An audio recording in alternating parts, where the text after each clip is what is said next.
cristallise toute l'attention de son propriétaire, Teddo. C'est le nom de ce ladoum qui participe à la foire de moutons à Guédiawaye. Âgé de 30 mois, il est l'un des principaux mâles qui attire les regards. Il appartient à une lignée bien connue du monde de l'élevage. C'est le fils de Maître Diop. Maître Diop, c'est le fils de Maroussey. Maroussey, que tout le monde connaît, c'est le recordman de la LCS avec 170.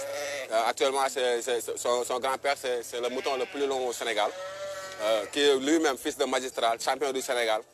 Sur ce côté maternel, on peut dire aussi que sa maman, c'est la fille de Hassan II, le roi Hassan II, l'un des moutons les plus chers du Sénégal, vendu à plus de 52 millions.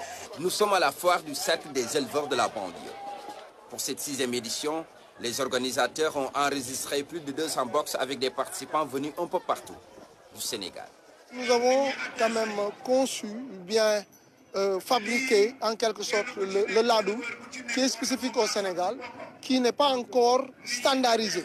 Donc ce qui fait qu'on continue à perfectionner pour pouvoir quand même présenter à l'opinion internationale un prototype sénégalais dénommé ladoum, qui permettra aujourd'hui d'être une identité remarquable pour le Sénégal. Au programme, le concours de toutes les catégories, c'est-à-dire les agneaux ou agnelles, mâles espoirs, femelles ou mâles adultes. Cet après-midi, les mâles espoirs sont à l'honneur, âgés de moins de 2 ans. Le concours répond à des critères particuliers. Pour la petite catégorie, on avait l'habitude de prendre que l'esthétique en fait. Il fallait juste voir par rapport à la beauté de l'animal. Et une fois que l'animal déclenche et atteint un petit peu la phase de maturité plus ou moins, on fait entrer en vigueur tout ce qui est esthétique non seulement, mais en même temps on fait la catégorie tour de poitrail et en même temps le poids.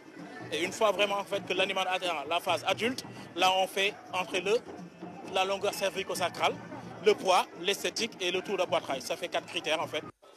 Les moutons ladoum ne sont pas les seuls animaux exposés. La basse-cour est aussi bien représentée.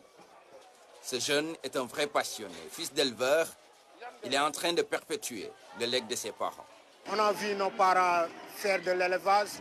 Nous aussi, on est venus pour les accompagner ou bien, on peut dire, continuer l'activité.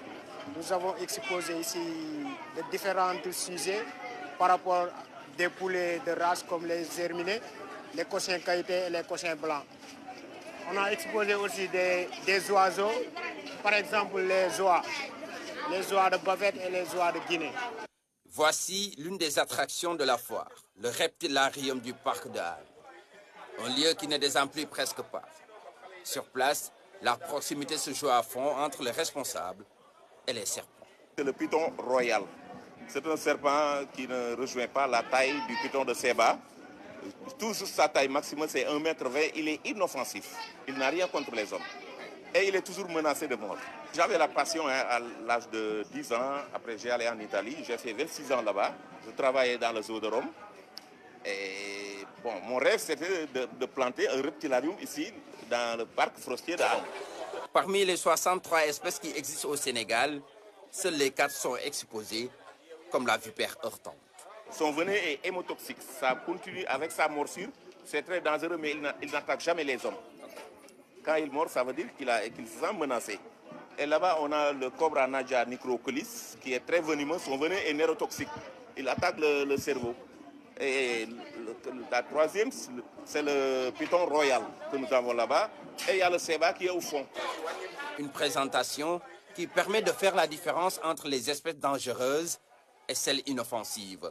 La foire, une opportunité pour les acteurs de raffermir les liens, mais aussi de développer leurs activités. Ici, le visiteur ne s'ennuie pas.